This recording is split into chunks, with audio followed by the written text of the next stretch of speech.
દ્રષ્ટાંત થઈ શકાતું નથી.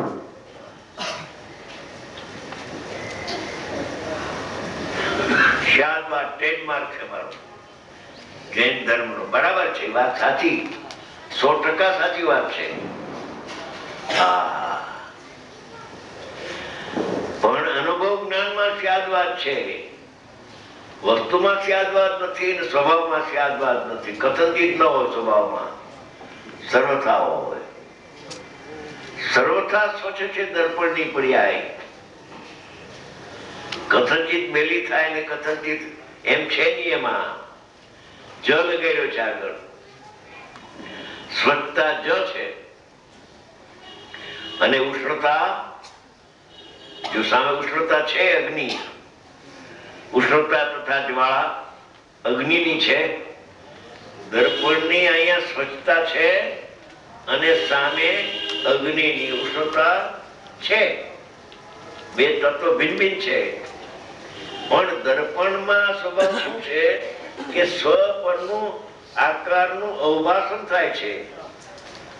પરનો આકાર એમાં આવતો નથી.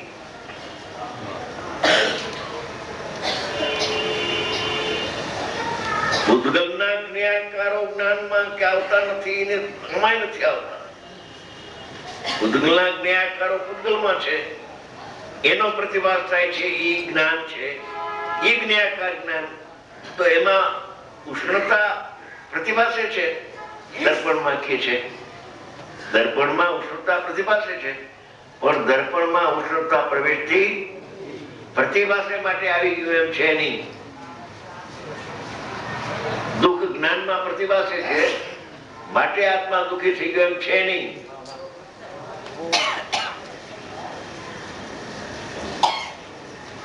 પણ દુઃખમાં અહંબુદ્ધિ કરે છે, મમતા કરે છે, તેથી તે દુઃખી થઈ જાય છે.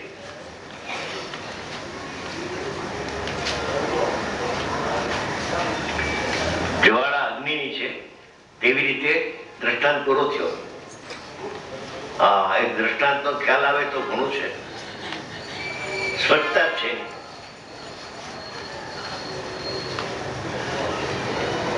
મુંબઈમાં એક બનાવ બન્યો. વિદ્યાર્થી નિશાળેથી આવતો આવી ગયો અને સામે દર્પણ હતું, સામે અગ્નિ આમ ઝળહળ થતી. નહીં તો એની નજર અરીસા પર ગઈ. મમ્મી કે અરીસો બળે છે, હળગે છે, જલ્દી દોડ. તો ટાટે પેટે ઓલી કે ને એને ક્યાં હળગે છે કે તું એમ કર, એમાં પાણીની ચબુડી નાખીને ઠરી જશે. હું તો કઈ કે તો કઈ માને બાને માને એવો નથી. આ અનાદિનો અજ્ઞાની જ્ઞાનીનો માનતો નથી, અનુભવીનો માનતો નથી કે જ્ઞાયક નથી પર તણો. જ્ઞાયક પરને જાણતો નથી. કોણ માને? મોક્ષના જવા વાળા માને. स्वप्न प्रकाशक स्वभाव है, यहाँ तो अनेकांत की बात नहीं है। स्वप्न प्रकाशक स्वभाव है, आप ऐसे करो, अनेकांत की बात नहीं है। आप ऐसे करो, मेरे पास इसलिए शांति से कलाक 2 घंटा आओ। मैं तो बहुत टाइम रहता हूँ इधर, मैं फ्री हूँ। विचार किया है 2-4 दिन जरूर। फिर बात नहीं, लेकिन यहाँ है कि स्वप्न प्रकाशक को तो सर्वथा कहा है, यहाँ अनेकांत तो स्वप्न प्रकाशक में तो लगाया नहीं।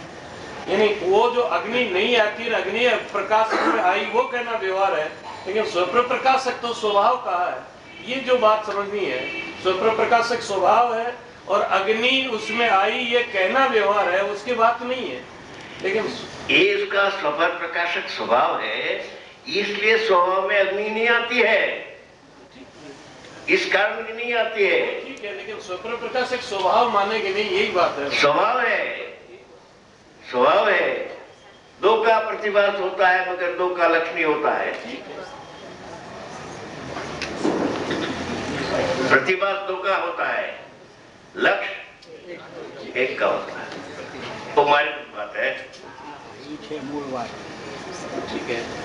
प्रतिभास 2 का है। ज्ञान की पर्याय इतनी स्वच्छ है कि 2 का प्रतिभास एक समय में होता है मगर लक्ष्य 1 का आत्मा का होता है। ज्ञाकार अवस्था में ज्ञायक जराय છે, પર જણાતું નથી। જ્ઞાયકે જણાય ને પર જણાય એવું મને એકાંત નથી. અસ્થિનાસ્તિ અને એકાંતમાં શ્રદ્ધામૂલક અસ્થિનાસ્તિ અને એકાંત છે અને જ્ઞાનમૂલક અસ્થિનાસ્તિ અને એકાંત છે. જ્ઞાનમૂલક અનેકાંતમાં તો કથનચિત નિત્ય અને કથનચિત અનિત્ય, કથનચિત એક ને કથનચિત अनेक, ये ज्ञान प्रधान कथन है. અને भेद ज्ञान पर कथन आती है तो आत्मा शुद्धि है न शुद्ध नहीं है. ज्ञान आत्मा को जानता है न पर को जानता नहीं है. इसमें साध्य की सिद्धि होती है.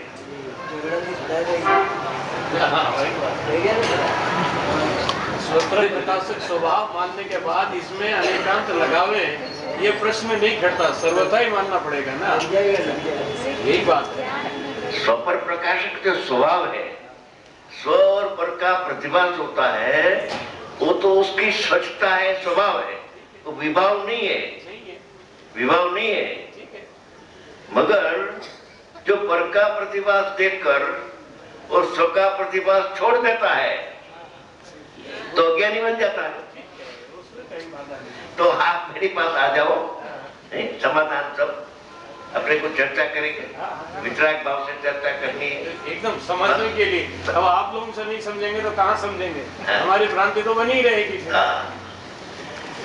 नहीं रहेगी. समझने के बाद नहीं रहेगी. आप समझ में आ जाएगा. मैं सब शास्त्र का ही आधार आपको दूंगा. मेरी बात तो करूंगा, मेरा जो अभिप्राय है तो आपको बताता हूँ, तो शास्त्र का भी आधार मिला. क्योंकि शास्त्र का आधार से श्रद्धा बनती जीव की. समझिए, व्यक्ति कहती है वो बराबर श्रद्धा नहीं बनती है. किसी को बन जावे, किसी को नहीं बने, वो उसमें अपवाद है. मगर शास्त्र बताओ, खलास हो गया.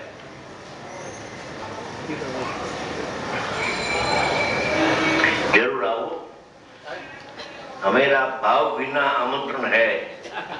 आपका काम होने वाला है, हो जाएगा. इसीलिए तो ये प्रयत्न किया है कि अपनी कई भ्रांतियां निकल. इसीलिए तो मैं और युगल जी इधर आए हूँ. ये कारणवशात हम दो आया है इधर. सब गलत फहमी जी निकल जाएगी. सबका हित होने वाला है, ऐसा लगता है मेरे को.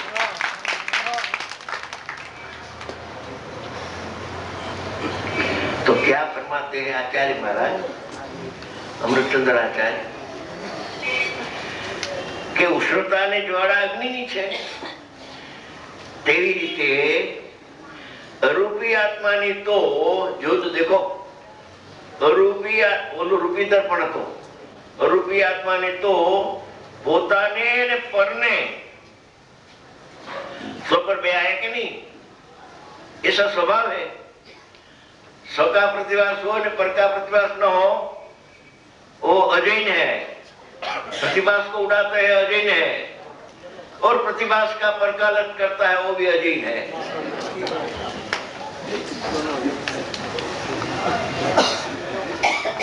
પોતાને ને પરની જાણનારી શબ્દ છે એનો સંસ્કૃત વાંચો.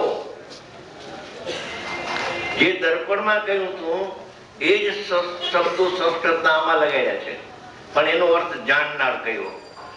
જો दर्पणस्य स्व पर आकार अवभाषिनी, बाद में स्व पर आकार अवभाषिनी ज्ञातृत्व, स्व ने पर का प्रतिभास हुए ऐसा ज्ञाता शक्ति है, ज्ञान शक्ति. स्व पर को जाने ऐसा नहीं लिखा है, अर्थ ऐसा किया है होगा. मैं संस्कृत का पाठी नहीं हूं तो होगा ऐसा अर्थ भी बनता है. मगर संस्कृत में तो साफ शब्द है. પરને જાણે, સ્વને જાણે છે ને પરને જાણે છે, એને બદલે પરનો પ્રતિભાસ થાય છે જ્ઞાનમાં, તો એ જ્ઞેયથી વ્યાવર્ત થઈને જ્ઞાનમાં આવી જશે અને જ્ઞાનમાં આવશે, જ્ઞાયકમાં આવી જશે. જ્ઞેયથી વિમુક્ત થઈ જશે એનું જ્ઞાન. જ્ઞેયની સન્મુખ છે અનંત કાળથી, અને ઇન્દ્રિય જ્ઞાન ઉત્પન્ન કરી કરીને દુઃખી થાય છે. ઇન્દ્રિય જ્ઞાન જ્ઞાન જ નથી, ભ્રાંતિ છે મોટી. ઇન્દ્રિય જ્ઞાન ને માટે પ્રવચન સારમાં ત્યાં સુધી લખ્યું છે કે જેમ રાગ છે એ કર્મના સંબંધથી રાગ ઉત્પન્ન થાય છે, એમ આ શાસ્ત્ર જ્ઞાન કર્મના સંબંધથી ઉત્પન્ન થાય છે. માટે કર્મકૃત છે, કર્મનું કાર્ય છે. અને નવા કર્મના બંધમાં રાગ જેમ નિમિત્ત છે એમ ઇન્દ્રિય જ્ઞાન નિમિત્ત કારણ છે. રાગ તો નિમિત્ત છે, પ્રસિદ્ધ છે વાત, પણ ઇન્દ્રિય જ્ઞાન પણ નવા કર્મના બંધમાં નિમિત્ત કારણ થાય છે એમ અમરચંદ્ર આચાર્ય ભગવાનના શાસ્ત્રમાં લખેલું છે. અને ઉપરાંત અધ્યાધ્યાયમાં પણ છે, બે જગ્યાએ છે. પોતાને ને પરને અવભાષીની પ્રતિભાસ થાય છે સ્વપર બેનો, એ તો એનો સ્વચ્છ સ્વભાવ છે. પ્રતિભાસને ઉડાડે છે તે અજૈન છે,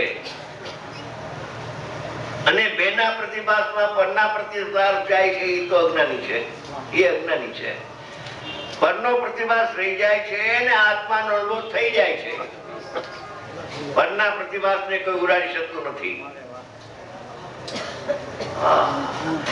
પરનો પ્રતિભાસ આત્મા અનુભવમાં નડતો નથી.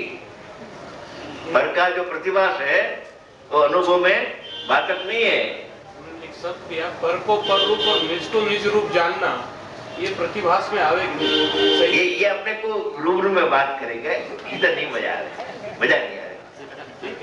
बालचंद जी साहब, मैंने सुना है कि आप भी थोड़ा अभ्यासी है, 2-3 जगह वांचवा जाओ छो तो मैं मैंने बात करी थी અને મને તો અભ્યાસી જીવ આવે ને તો બહુ મજા આવે. મને મહેનત ઓછી પડે, ઈશારામાં સમજી જાય, મારે જાજુ ન કેવું પડે. હા, તેજલ ઘોડી હોય ને એને ચાપખા ન હોય, એને જરાક એડી મારે તો એને રસ્તો મળી જાય એમ છે. અને અમારો ભાવ પણ એમ જ છે કે અભ્યાસી જીવ આ વાતને પકડે અને એ પકડે ને એ જ્ઞાની થાય તો બીજાને પણ એ સમજાવવામાં નિમિત્ત થાય. એવી પરંપરા ચાલુ રહેશે એમ તો લાગે છે. સાવ લોપ નહીં થાય. આ પુરુષની મહેનત એવી છે. હા, પણ કાંઈ કહી શકાય નહીં. પંચમ કામ છે. દાંડી પીટીને કાંઈ કહેવાય એવું નથી દેખાતું અત્યારે. સ્વપરને જાણનારી જ્ઞાતો તો જ્ઞાતા પણ જ છે. અને કર્મ દેખો, આની કોર જ્ઞાન લીધું, આત્મા તરફ જ્ઞાન લીધું આ બાજુ, અને સામે બાજુ શું લીધું? જળ કર્મ લીધા, ભાવ કર્મ ના લીધા. દ્રવ્ય કર્મ નો ભાવ કર્મ. આશ્રવ બે પ્રકારના છે.